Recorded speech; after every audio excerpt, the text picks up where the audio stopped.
Bom, pessoal, boa noite. Meu nome é Eduardo, eu sou médico geriatra. Aqui já é noite, né? Nesse horário aqui que eu tô gravando essa aula. Não sei a hora que vocês vão assistir. Eu sou médico geriatra, sou especialista em clínica médica também. Sou preceptor da Univag e também lá da UF, né? Lá do Júlio Miller. E vocês, a gente normalmente, eu e o Denis, a gente faz essas aulas para vocês na terceira etapa e no internato vocês passam com a gente de novo, né? Então vamos lá. Vou falar alguns aspectos do envelhecimento e principalmente a forma como é uma avaliação do idoso, né? A forma como o geriatra e também o clínico geral ele deve encarar essa avaliação. Então, assim, vamos começar definindo idoso, né? No Brasil, a gente sabe que indivíduos com mais de 60, né, anos é a definição pela OMS, e nos países desenvolvidos, essa idade é maior ou igual a 65 anos. Isso porque normalmente as condições de envelhecimento nos países desenvolvidos elas são melhores. Então, o indivíduo, teoricamente, com 70 anos, 75, às vezes tem uma saúde até melhor do que outro idoso aí com 62 anos num país em desenvolvimento. Na Itália, essa definição ela mudou, né? Tem uns 2 anos. E a definição de idoso, ela foi proposta pela Sociedade Italiana de Geriatria para ser cronologicamente definida a partir dos 75 anos de idade. A gente sabe que na Itália, cerca de 22% da população é constituída de indivíduos com mais de 65 anos de idade, né? E enquanto só perde para o Japão, que tem aproximadamente aí 27, 28% de indivíduos com mais de 65 anos, o que justifica isso que a gente está vendo, né, aí na TV, né, o impacto que teve essa infecção aí pelo coronavírus nos idosos aí italianos, né? Então a gente percebe que é uma característica que eu estou apresentando do Brasil, né, uma comparação entre 2010 e 2050, mas isso a gente percebe que vai acontecer, guardadas as devidas proporções, em todos os países, né?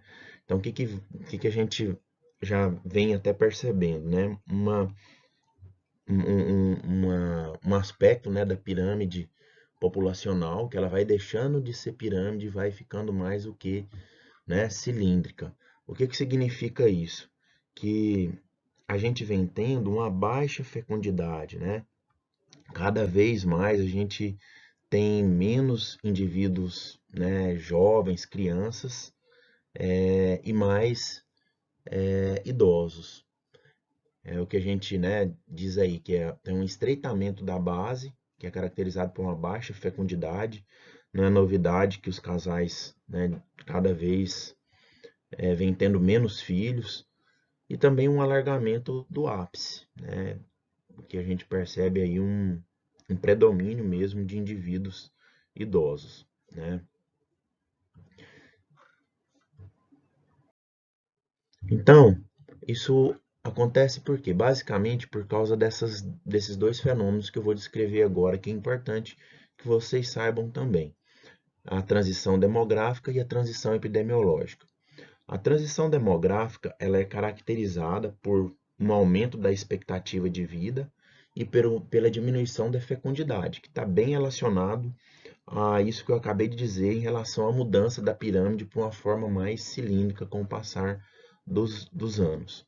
É, as pessoas hoje elas vivem mais por vários aspectos, né, do que a gente tinha no início, por exemplo, do século passado. Chegava-se a ter uma expectativa de vida aí de 40 anos, né? Hoje a expectativa de vida aí do brasileiro é em torno de 76, 77 anos, né? Mulher vive um pouco mais do que homens, que tem uma expectativa de vida de 72 anos, as mulheres em torno de 78. E as condições de envelhecimento, elas melhoraram, as pessoas elas se preocupam mais com a saúde, as vacinas, né? Vocês vão ver que tem um objetivo de um dos problemas que vai falar em relação às vacinas para o idoso. Também os cuidados médicos, aos medicamentos, né? O tratamento mais efetivo do câncer, enfim. E o que a gente percebe em relação ao outro fenômeno, né, uma transição epidemiológica, né, que deveria, eu acredito que está até um pouco em aspas, até devido ao que a gente vem vivendo. Antes eu apresentava essa aula, eu dizia o seguinte, que havia um aumento, né, das doenças crônico-degenerativas, tipo diabetes, hipertensão, artrose, as demências, depressão, em detrimento das doenças infecto-contagiosas. Mas será que houve mesmo uma diminuição das doenças infecto-contagiosas? Né? A gente percebe aí o mundo, né? O Brasil um pouco menos, mas o impacto do coronavírus. E aqui a gente tem outros problemas também, né? De zika, chikungunya, dengue, H1N1, a febre amarela. Então, isso não é uma verdade absoluta. Hoje a gente vem tendo também, né, um impacto das doenças também infecto-contagiosas, né? Uma especialidade que antes a gente pensava que ia ser pouco utilizada, mas que, né, a gente vê grande importância sempre, principalmente no Brasil, é da infectologia, né? E hoje mais do que nunca. Então esse é um slide do final do ano passado, né, de 2019, mas a gente percebe aí que a gente tem em torno da população atual em torno de 210 milhões, né, de indivíduos, no Mato Grosso 3.480. Dessa população, cerca de 12%, né, em 2019 eram de indivíduos idosos, a gente ainda está no início do ano, o que perfaz aí uma quantidade aí de aproximadamente 25 milhões de idosos, né, de indivíduos acima de 60 anos no Brasil. Então, é esperado a gente ver nas praças, né, no nosso dia a dia mesmo, um ambiente intergeracional. Né? A gente vai ver indivíduos jovens, crianças, mas vamos ver também muitos idosos, né? Inclusive nas nossas famílias. E não é muito raro até esses idosos serem grandes provedores, os maiores provedores da família. Aqui eu só deixei aqui um esboço, né, para 2060 que vai ao encontro aí do que eu tinha dito no slide anterior, desse aspecto mais cilíndrico que a gente vai percebendo com o passar dos anos, né, da nossa pirâmide. Esse é um slide que eu gosto bastante também, desse gráfico, que demonstra o crescimento exponencial, né, da população, da porcentagem de indivíduos idosos na população. É um gráfico que ele está presente no Tratado de Geriatria e Gerontologia. Eu acho que é uma boa referência para vocês lerem alguns capítulos. Para 2030, a gente tem uma projeção de cerca de 20% de indivíduos idosos, né, na nossa população. Hoje, 12%, 2030, 20%, e para 2050, 30% da população a gente vai alcançar o Japão, né? De indivíduos com mais de 60 anos de idade. Então, independente da especialidade, pessoal, todo mundo, né, vai ter que ter expertise, saber alguns detalhes do envelhecimento, porque é muito importante, é uma abordagem diferenciada, vocês vão perceber mesmo ao longo desse módulo e no internato também, de geriatria, que vocês vão ver no último ano, né, da faculdade. E então, independente da especialidade, nós vamos ter que saber lidar com idosos. Esse é um gráfico também que eu acho bem bacana, ele demonstra aí a capacidade funcional do indivíduo em relação ao tempo, né? Então a gente percebe que os indivíduos, eles, ao longo né, a gente pode dividir isso aqui em três partes: 30 anos, 60 anos, né, de idade cronológica do indivíduo. A capacidade funcional total, normalmente a gente a obtém com 30 anos de idade. Por exemplo, a idade óssea, né, um bom exemplo. E com o passar do tempo, aqui nessa linha verde, a gente percebe que um declínio menos acentuado. Enquanto que nessa linha aqui mais escura, a gente percebe um declínio bem acentuado, né, da perda da capacidade funcional. Então, naturalmente, a gente perde algumas funções de alguns órgãos, tipo do rim, do coração, do pulmão. Isso faz parte do envelhecimento normal. Só que isso pode ser com um aspecto mais voltado para a fisiologia normal, né, do envelhecimento, e isso aqui mais voltado para a patologia. Vocês percebam aqui que a gente tem uma, uma ultrapassagem dessa linha de incapacidade, né? Já com 60 anos de idade. É um indivíduo hipertenso, às vezes diabético, que não cuida, vem tendo um declínio mais acentuado, perda de massa muscular, e às vezes aqui com 60 anos tem algum evento cardiovascular, às vezes um infarto, um derrame, enfim.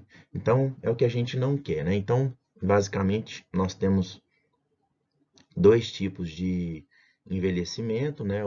A senescência e também o envelhecimento pautado na senilidade, tá bom?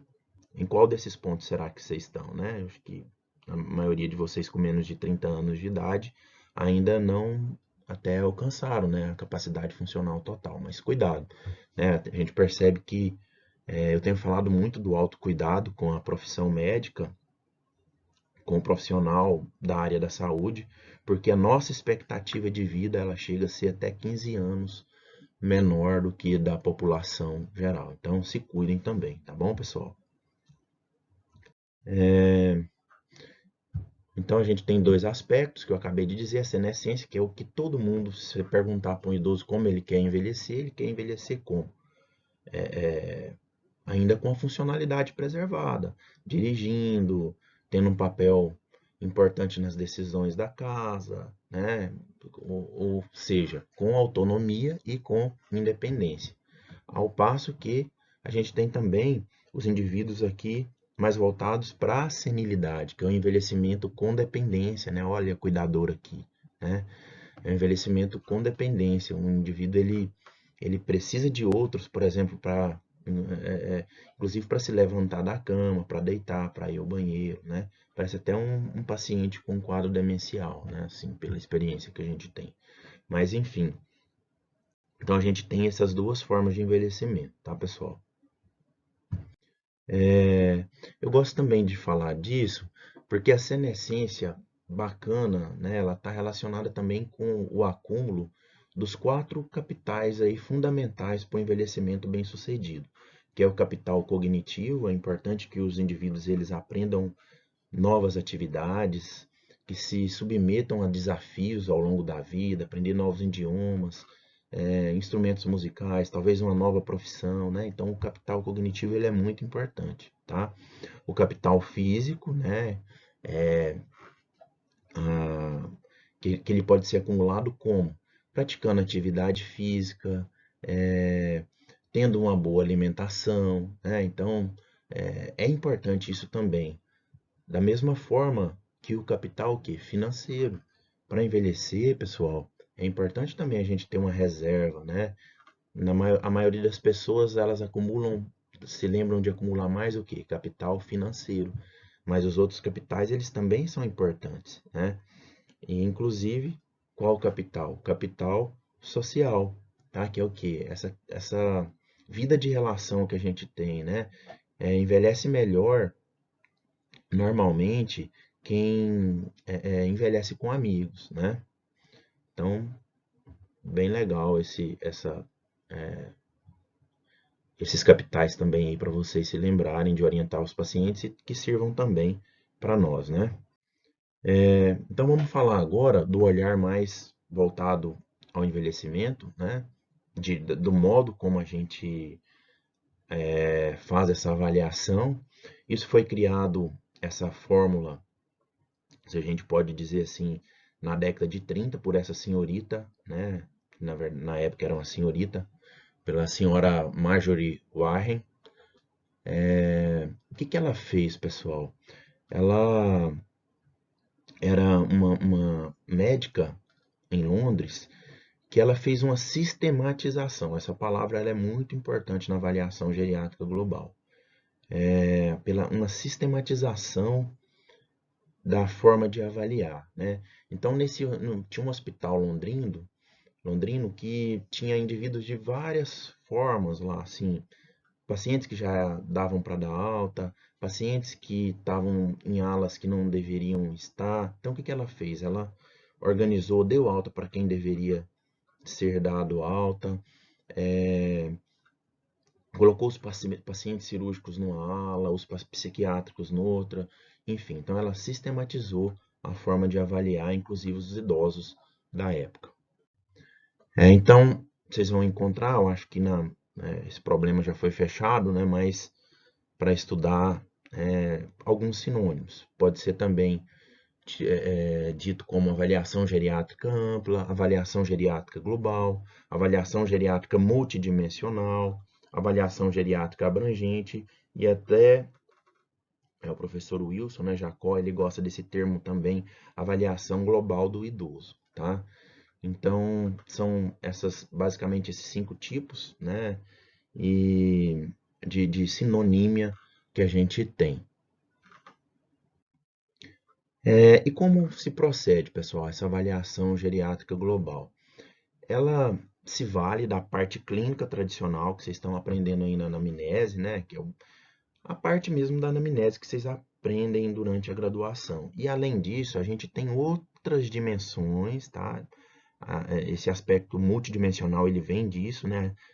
A dimensão funcional, a dimensão cognitiva e emocional do indivíduo, a dimensão social, a dimensão espiritual e aí por diante. Isso é indefinido as várias dimensões que a gente pode avaliar de um indivíduo. E para isso a gente se vale de quê? Vocês vão perceber uma parte que, principalmente quando vocês passarem no ambulatório, de algumas escalas e tabelas, né? Para a gente fazer essa avaliação com a acurácia melhor, para a gente ter uma ideia. Então, o conceito é o seguinte, é sempre multidimensional, como eu mostrei, né, no slide anterior, frequentemente interdisciplinar, um fisioterapeuta bem treinado ou um enfermeiro ele pode aplicar AGG, tá? Eu vou começar a chamar de AGG, tá bom, pessoal? Ou AGA, desculpem. Então, e o objetivo é o quê? Determinar as deficiências e incapacidades apresentadas pelo idoso, com planejamento do cuidado e o acompanhamento a longo prazo do paciente. Então, assim, sempre toda avaliação de identificação de deficiência ou alguma incapacidade, ela implica também em uma conduta. Tá? Então, a gente vai avaliar o paciente, detectar a síndrome geriátrica, as características que precisam ser orientadas ou medicadas, né? E aí a gente vai ter alguma intervenção baseada na nossa aplicação da AGG. É, e quais são as síndromes geriátricas que a gente fica de olho, né, pessoal, durante a aplicação da AGG? Os Ds, né, depressão, demência e delírio, e os Is, iatrogenia, as incontinências urinária e fecal, né, a imobilidade, a instabilidade postural e as quedas, e também uma síndrome que é considerada geriátrica, que a gente não diz, não é D nem é I, mas é a síndrome de fragilidade. E o objetivo, na verdade, aqui, além de detectar essas síndromes, em alguns contextos, é mais o que? Evitar que essas síndromes elas surjam, tá bom? Então a gente quer pegar um indivíduo mais numa faixa cinzenta, se beneficia mais da aplicação da AGG, não aqueles pacientes que são muito robustos e têm uma saúde muito boa, e nem aqueles que também têm uma saúde muito ruim, que já está cheio de síndrome geriátrica, mas aqueles que estão no meio do caminho daquela curva de senescência e senilidade, e a gente pode dar um destino melhor para eles com as nossas orientações, tá bom? Então, ela permite a sistematização da consulta, né? É muito comum, às vezes, os alunos falarem para mim: ah, professor, mas é difícil avaliar idoso, porque eles são cheios de queixas, mas a AGG, ela existe para isso, para a gente sistematizar, porque tem algumas dimensões que a gente tem que focar e a gente não pode deixar passar batido durante a nossa avaliação. Permite também o rastreio e o diagnóstico de doenças em fases iniciais, tipo, às vezes uma hipertensão, um alto risco de quedas, uma alteração psicossocial que pode, às vezes, culminar com um quadro depressivo aí na frente, tá? Com abordagem das multimorbidades, isso é uma das coisas que a gente faz muito aí na nossa especialidade, que é o que? Essa gestão de doenças, né? Priorizando o cuidado daquelas que têm uma implicação com maior dano para o paciente naquele momento da consulta, né? E ajuste também da polifarmácia, fazendo alguns manejos de medicações, às vezes medicamentos inadequados que a gente já percebe até no início da consulta, e também esse termo aí que a gente hoje aí está muito em alta, né? Que é a desprescrição. Normalmente, antes a gente pensava, nossa, usa muito remédio, o paciente está salvo, mas não. Usar muito remédio tem alto risco de efeitos adversos a esses medicamentos, alto risco de quedas, queixas de memória, e aí vai, tá? Então a gente sempre que possível reduzir o número de medicamentos do paciente. Como eu disse, né, sempre que a gente aplica a AGG, ela impacta em algumas condutas nossas de reabilitação. Às vezes a gente vai indicar uma fisioterapia, uma fono, passar com um nutricionista, um cuidado de enfermagem mais amplo, às vezes com a ferida, né? Com a úlcera por pressão, um aconselhamento: olha, senhor, esse hábito que o senhor vem tendo não está bacana, vamos reduzir a quantidade de álcool, vamos praticar atividade física, né? Em relação também às intervenções que a gente vai ter na prescrição: olha, a pressão está descompensada, o diabetes, esse medicamento que o senhor está usando não está adequado, vamos trocar para um medicamento melhor, e aí vai, tá? Isso já depois da aplicação da GG a gente já tem essa, essas orientações aí para o indivíduo. Eu sempre gosto de falar também esse aspecto já nesse momento da vida acadêmica de vocês, porque o exame clínico do idoso, ele tem algumas características que é bacana você já saber, né? Então, sempre evitar a infantilização do idoso. E o vozinho, que gracinha, que bonitinho esse inho. Os pacientes normalmente reclamam, tá? Não é bacana. A gente trata com respeito, com carinho e tudo, mas assim, não fica infantilizando o paciente, tá? A gente, normalmente, às vezes a gente chama um nome assim mais diferente. Eu até pergunto: olha, como que a senhora gosta de ser chamada? Ah, Dona Branca, Dona Diná. Então, normalmente, às vezes o paciente até tem um nome que ele gosta mais de ser chamado. A gente já tenta levar essa situação de empatia já no início da consulta. Falar sempre voltado para o paciente, mas assim, evitar falar gritando também, né? Eu já vi alguns assim tutoriais, né? Vou até usar essa palavra, de que tem que falar com a voz mais alta, mas depende, pessoal. Às vezes o paciente está escutando bem, não precisa ficar falando com a voz muito alta, só assim um tom de voz assim firme e voltado para o paciente, porque às vezes ele tem algum déficit auditivo. As frases, elas devem ser de preferência curtas e objetivas, e como eu disse aí, o tom de voz um pouco mais alto. E outro detalhe aí importante, assim, a consulta é para o paciente, não é para o cuidador, né? Então, evitar a gente ficar, assim, às vezes acontece é uma coisa que a gente tem que ficar se policiando, até quem é mais experiente, porque senão a gente fica na consulta conversando só com o cuidador, enquanto, na verdade, o maior interessado nisso tudo é o paciente, né, que está ali para consultar. Então vamos falar um pouquinho da AGA. Ela tem essa característica básica, né, que é muito típica de uma identificação normal de anamnese, né? Não vou ficar falando muito, mas assim, a escolaridade, o local de residência, a situação conjugal. Isso é interessante, pessoal, porque às vezes, assim, já na situação conjugal do paciente, você já tem uma noção de como vai ser a consulta, né? Às vezes você pergunta para o paciente, ele fala que é viúvo, está viúvo há 60 dias. Então, assim, normalmente tudo indica que esse paciente pode estar tendo aí, às vezes, um luto patológico, né? Então, essa parte de identificação no cuidado paliativo, né? Tem gente que até gosta de chamar de biografia, que é conhecer melhor o indivíduo, né? Qual a religião, se ele pratica, às vezes se ele às vezes é católico, mas gosta também de frequentar a religião espírita, né? Então, é um momento mais de empatia, a identificação. E eu percebo que vocês alunos, assim, já fui aluno também, a gente não tem tanta paciência para isso, mas é um momento fundamental para que o paciente goste da sua entrevista, né, da sua consulta. E aqui a gente vai pegar também, né, as doenças, vamos anotar, né, que o paciente tem. Por exemplo, já deixei até o exemplo desse caso, um paciente hipertenso, com diabetes, com obesidade, tem também a doença de Alzheimer, depressão e insônia.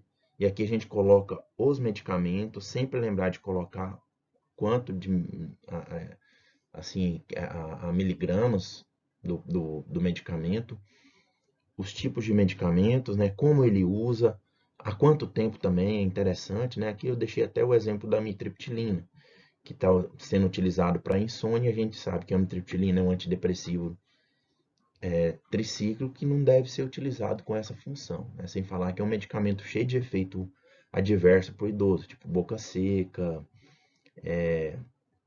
constipação intestinal, e aí vai, tá? Tontura, tá bom?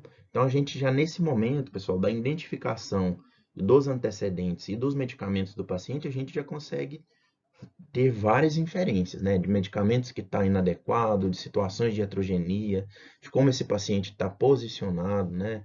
Está situado ali no seu meio, né? Às vezes a gente já percebe que veio acompanhado de um filho, às vezes pela postura do cuidador também, eu não coloquei aqui, mas é importante colocar, né? Se é filho que veio acompanhando, se é um cuidador formal aí. E às vezes a gente já percebe que é um cuidador que tem um vínculo mais assim efetivo e afetivo com o paciente, né? Que sempre é melhor. As vacinas, esse guia eu sempre recomendo, que é um guia da Sociedade Brasileira de Geriatria, mas também da Sociedade Brasileira de Imunização, né? Um guia conjunto. Normalmente as vacinas mais importantes é a influenza, né? Que é anual. A contra o pneumococo, né, que a gente tem a VPP 23 e a VPC 13.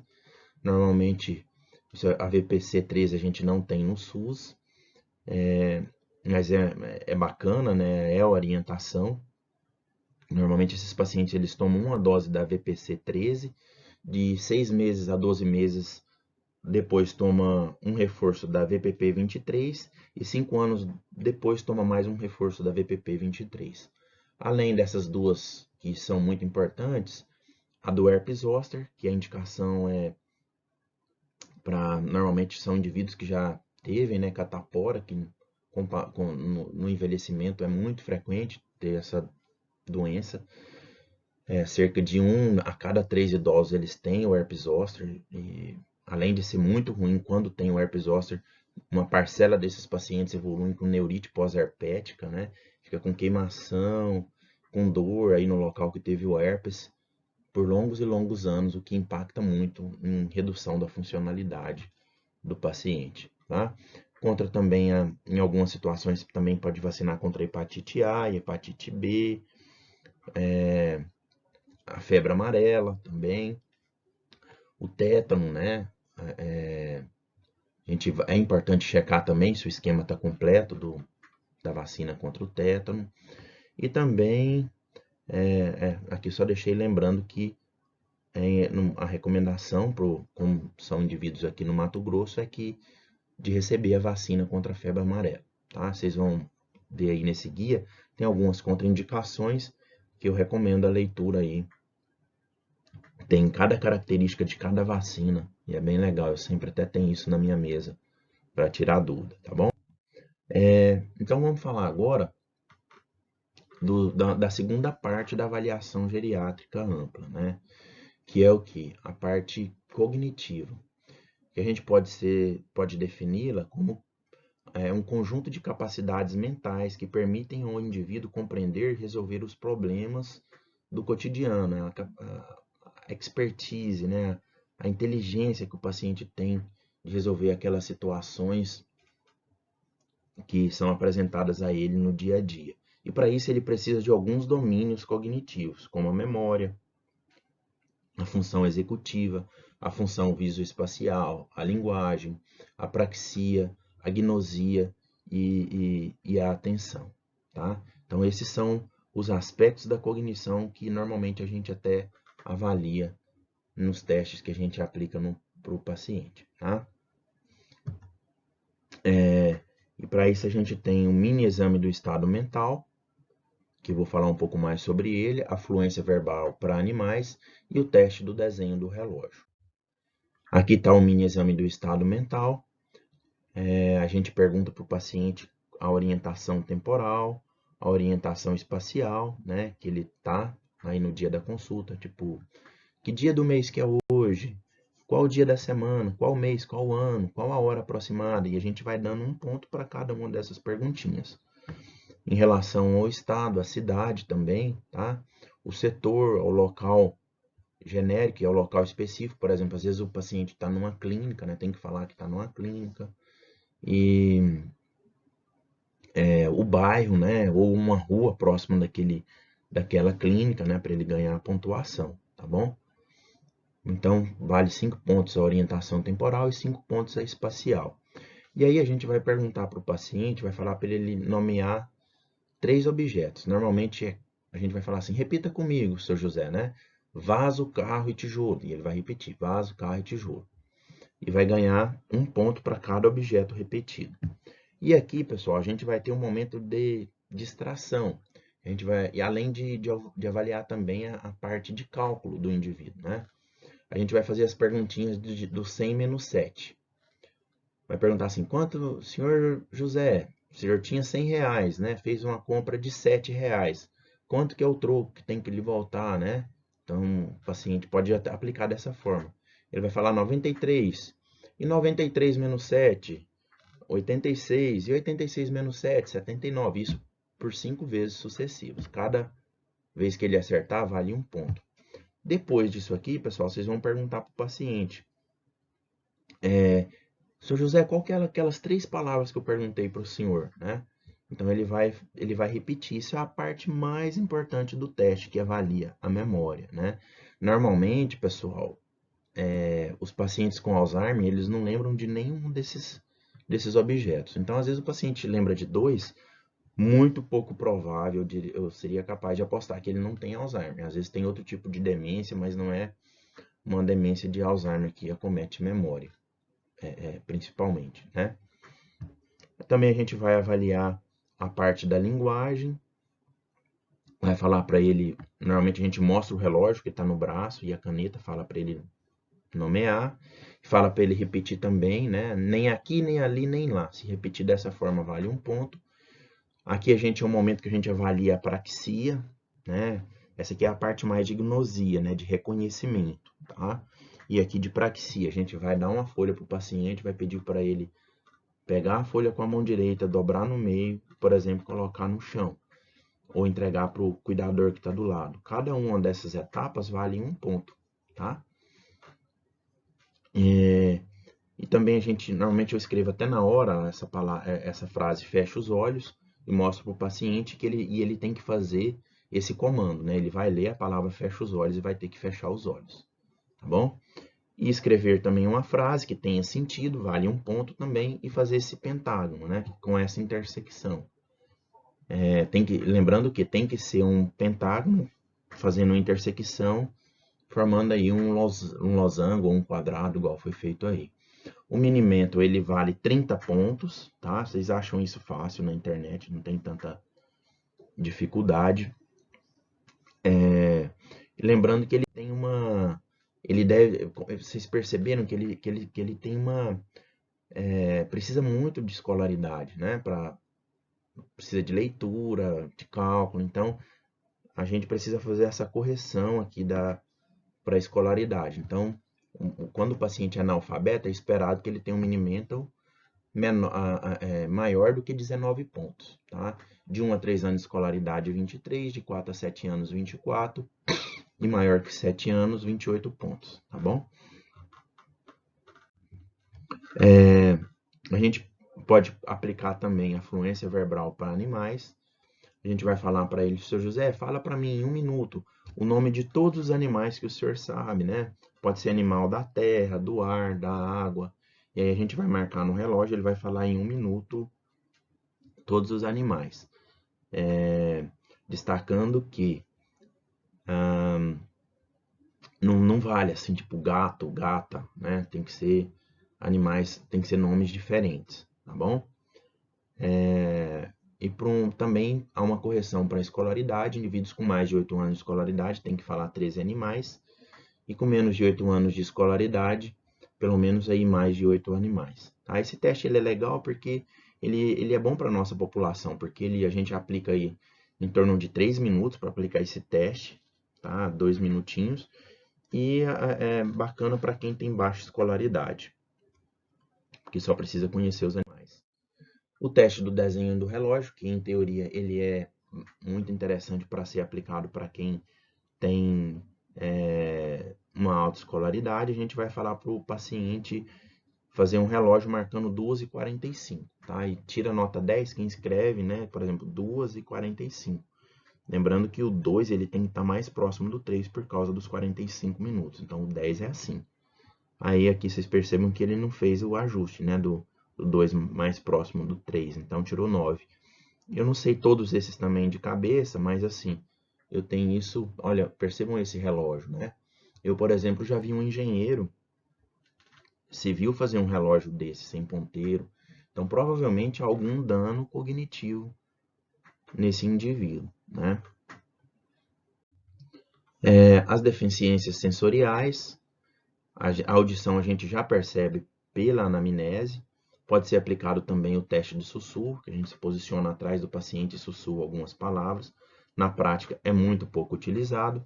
O que a gente percebe, se o paciente às vezes tem queixa da família ou ativamente na própria anamnese, na consulta, a gente percebe uma alteração de audição, eu peço que passe com a fono, com o otorrino, tá? Da mesma forma, a visão. A gente pode aplicar o teste de Snellen, mas há uma recomendação também de todo paciente idoso, pelo menos passar com o oftalmologista pelo menos uma vez ao ano, tá bom? A gente sabe, né, que a audição, déficits auditivos hoje, eles têm um impacto no aumento de demência, né, na prevalência de demência. Quem escuta mal, memoriza mal. E a visão, principalmente aqui, quem enxerga mal tem um alto risco de quê? De quedas, né? E quedas, fraturas, e aí vocês já sabem o final da história. Esse é aquele teste das setinhas, né? Tá para cima, tá para direita, esquerda. Não sei se vocês chegaram a aplicar isso na escola, né? Mas eu, por exemplo, na época que estava no primário, eu lembro de ter esse tipo de triagem pra gente na escola. Humor ou depressão. Vocês podem aplicar a escala de depressão geriátrica. Até vai ser eu mesmo que vou falar para vocês da aula de depressão. Mas dá para fazer essas duas perguntinhas, porque a AGG também ela tem essa característica, ela não pode demorar muito, pessoal, ela tem que ser objetiva, porque você tem que detectar as situações e ainda traçar um plano terapêutico para o paciente. Então, a gente pode aplicar essas perguntinhas aqui. Assim, durante o último mês, o senhor se sentiu deprimido, triste ou sem esperança? Durante o último mês, seu José, o senhor se sentiu com pouco interesse ou prazer em fazer suas atividades? Se o paciente responder que não,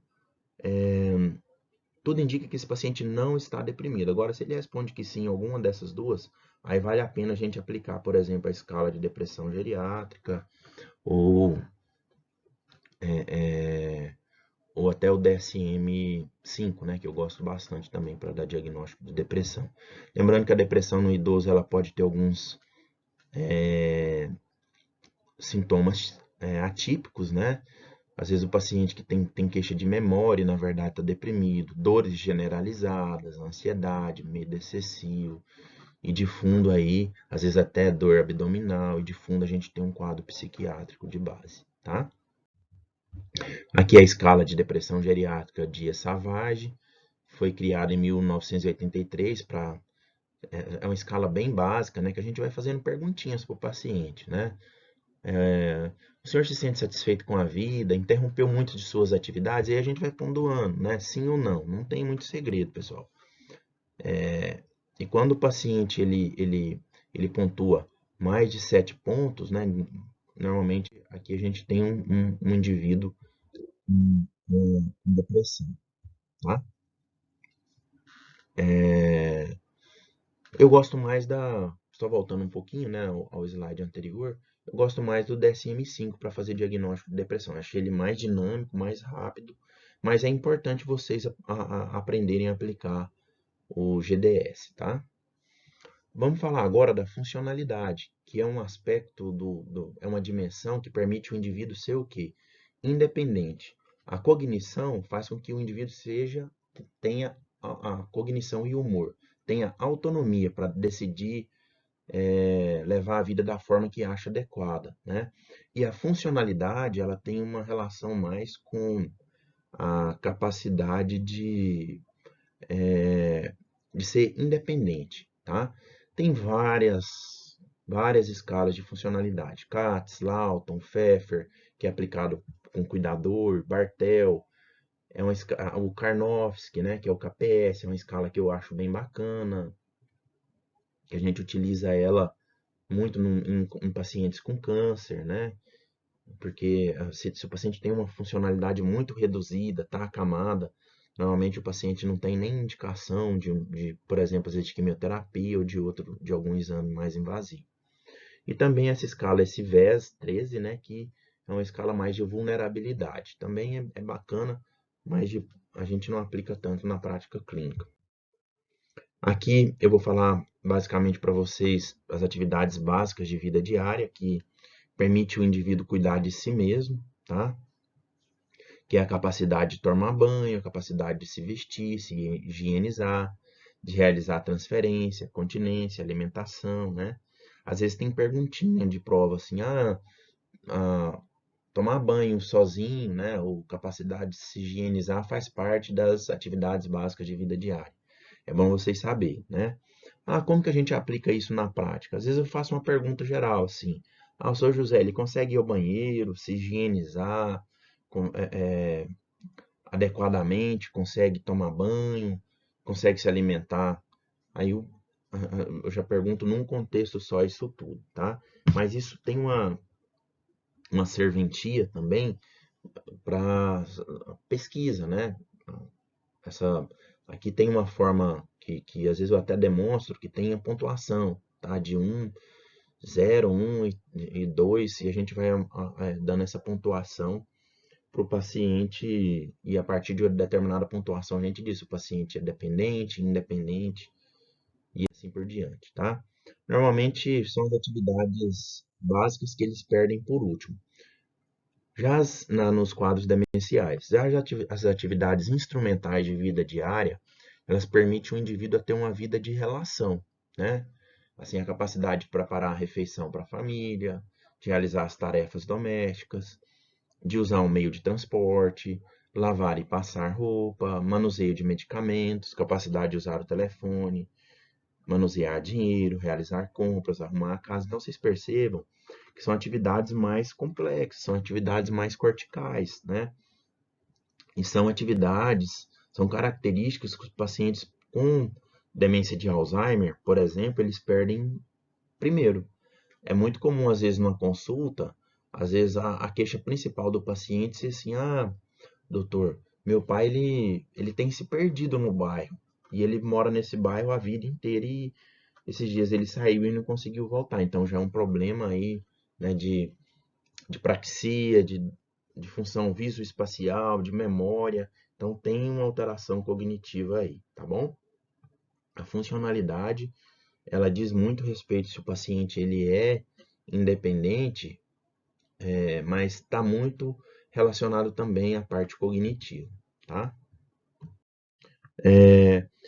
Em relação ao risco de quedas, eu gosto muito do Timer Up and Go Test, que é a capacidade de estar sentado, se levantar, andar 3 metros e voltar e sentar de novo, tá? O indivíduo ele não pode utilizar as mãos para se levantar da cadeira. A gente marca no chão esses 3 metros, ele vai andar os 3 metros, voltar e sentar novamente. Bom, é esperado que os pacientes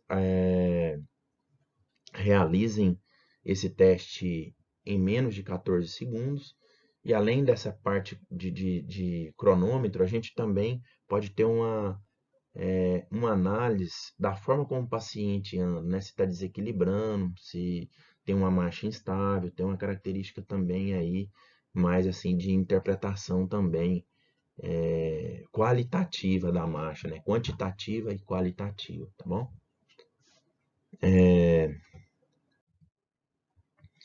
A mini avaliação nutricional, né? Que ela é bastante interessante, porque são perguntinhas também, algumas aferições que a gente vai fazer, em que normalmente não precisa de exames complementares, e ela é muito interessante porque ela detecta o indivíduo com risco nutricional ou até mesmo com desnutrição antes da queda da albumina, né? Normalmente a gente aprende que a albumina baixa está relacionado, uma das coisas é a desnutrição, mas por características clínicas avaliadas na mini avaliação nutricional, é possível a gente dizer se o paciente está em risco nutricional ou se ele está desnutrido até, tá? Então são perguntinhas que a gente faz, tá, pessoal? Assim, nos últimos 3 meses, houve diminuição da ingestão alimentar devido à perda de apetite, e aí a gente vai marcando. Teve uma diminuição severa, não marca nada. Quanto mais ponto o paciente marcar, melhor é para ele aqui, tá? Quanto menos marcar, pior é. Teve perda de peso nos últimos 3 meses? Como que é a mobilidade dele? Passou por algum estresse psicológico, alguma perda, algum luto? Tem problema neuropsicológico, tipo demência, depressão? Qual que é o IMC dele? Às vezes é paciente acamado, né? Lembrando que o IMC é o peso sobre a altura ao quadrado. Não dá para a gente fazer o IMC porque não dá para pesar o paciente, mas dá para substituir por essa aferição, que é a circunferência da panturrilha. O indivíduo normal ele tem que ter uma circunferência maior do que 31 centímetros, tá? Aqui é o score, né? Vejam que apenas fazendo essas perguntinhas já é possível a gente dizer se o paciente está desnutrido ou não, ou sob risco de desnutrição, e traçar aí uma conduta, desde assim, avaliação da dentição, da prótese, da qualidade dos alimentos, às vezes uma suplementação nutricional, tá? Passar com o nutrólogo, né? Passar com a Mariana aí. É isso aí, pessoal, tá? Suporte social. Eu gosto muito também dessa característica da avaliação, porque as doenças, o biopsicossocial, né, o psicossocial, na geriatria, ele tem um peso importante, tá? Às vezes o paciente ele abre um quadro depressivo depois de uma discussão que teve com o filho, ou com, sei lá, com um inquilino, e aí ele acaba tendo às vezes um transtorno de ansiedade, uma síndrome depressiva mais clara, né, depois de algum conflito. É importante ver como esse paciente ele está situado na família, né, como é a característica do cuidador, né, assim, se ele é afetivo demais, mas não é efetivo, se ele é... O ideal é que seja os dois, né, tenha afeto pelo paciente e seja efetivo também. Às vezes só tratar bem e não ter efetividade, não tirar do leito, não sentar, não ajudar a tomar banho também não adianta, tá? Como que são esse ambiente, né? Como que é a linha relação entre esses pacientes na família. É importante a gente saber se tem conflito entre as gerações. Tem idoso que tem conflito com neto, com filhos. É importante a gente saber esses detalhes também. Para isso a gente aplica o Apgar, né? Que é tipo um score igual a minha avaliação nutricional, só que isso aqui para a parte social, que basicamente a gente avalia a capacidade de adaptação do paciente na casa, de participação na família, a capacidade de crescimento que ele tem, de aprender uma nova profissão, a afeição entre os membros da família, a capacidade que ele tem de resolução de problema, né? Então, tem esse método mnemônico aí, que nada tem a ver com aquele Apgar da criança, né? Mas, enfim, dá para lembrar aí também que na geriatria tem o seu Apgar. A incontinência urinária, a gente vai perguntar se ele tem perda de urina, né? Se sente molhado. Lembrando que instituições de longa permanência, que é o nome que a gente usa para asilos, né? Vocês passando por esse módulo, não fiquem mais usando a palavra asilo, a instituição de longa permanência, pode chegar até 50% dos pacientes. Lembrando que os sintomas que a incontinência urinária está associada a quedas e também a sintomas depressivos, tá? E outras dimensões, pessoal, que dá para a gente avaliar também conforme a nossa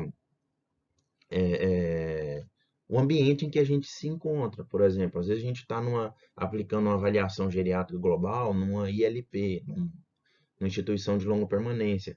E às vezes a gente está lidando com um paciente acamado. Então é importante a gente ver a dimensão também de se tem úlcera por pressão, como que está o cuidado da pele, tá? Às vezes, numa dimensão mais ampla, até avaliar o cuidador, como que é a saúde do cuidador, tá? Quem cuida também precisa de cuidado, né? A saúde bucal. Às vezes, em enfermaria é muito legal também saber se o paciente está confuso, se ele está em delírio. Enfim, a AGG ela não tem uma padronização no mundo, né? Tem algumas dimensões que elas têm que ser aplicadas, tipo a dimensão do humor, né? A parte emocional, a cognitiva, a funcionalidade. Mas isso depende muito do local onde você está aplicando e também das características do paciente, né, que você está ali aplicando a AGG. Então, é isso, pessoal. Essa é uma imagem dessa semana. Acho que vocês viram, né, que Deus nos proteja nessa crise, protejam vocês, protejam todos os profissionais de saúde. É uma imagem do Cristo Redentor de médico, tá bom? Um abraço para vocês e até a próxima aula.